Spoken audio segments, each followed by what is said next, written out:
Salamat, Connie. Sa isang iglap, nakitilang buhay ng pedicab driver na si Luis Viador. At ang ginamit na sandata, isang improvised na baril o yung tinatawag na sumpak. Kaya naman ngayon, ang sigaw ng kanyang mga naiwan, hustisya. Dahil ang salarin, hindi pa rin natutuntun.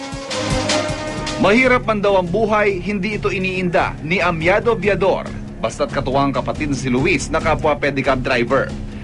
Pero sa isang iglap, tila dumoble ang bigat ng mundo para kay Amiado nang nawala ang pinakamamahal na kapatid dahil sa illegal na improvised gun o mas kilala sa tawag na sumpak.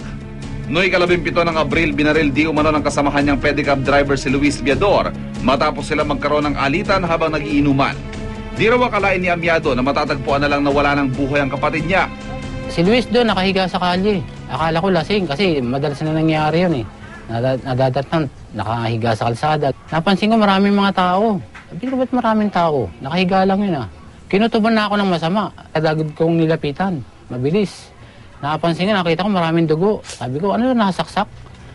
Hindi, nasumpa ko yan.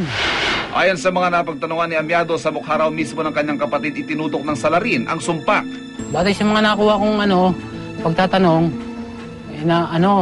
itinutok daw sa ilong niya. Sakay pinutok.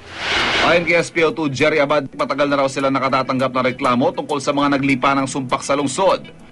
Ang gumagawa po niya yung po mga gangster. Siyempre, hindi sila makabili ng baril na talagang mayroong kalidad. Kaya ginagawa, nag-i-improvise sila.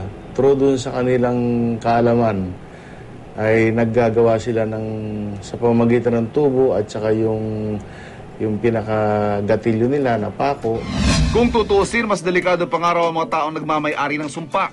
Walang kaukulang dokumento yan o hindi sila nag-undergo ng anumang training o exam para po maging responsable sila. Kaya once na nagalit sila, antimano kinukuha kagad nila yung armas nila para magamit nila sa kanilang kalaban.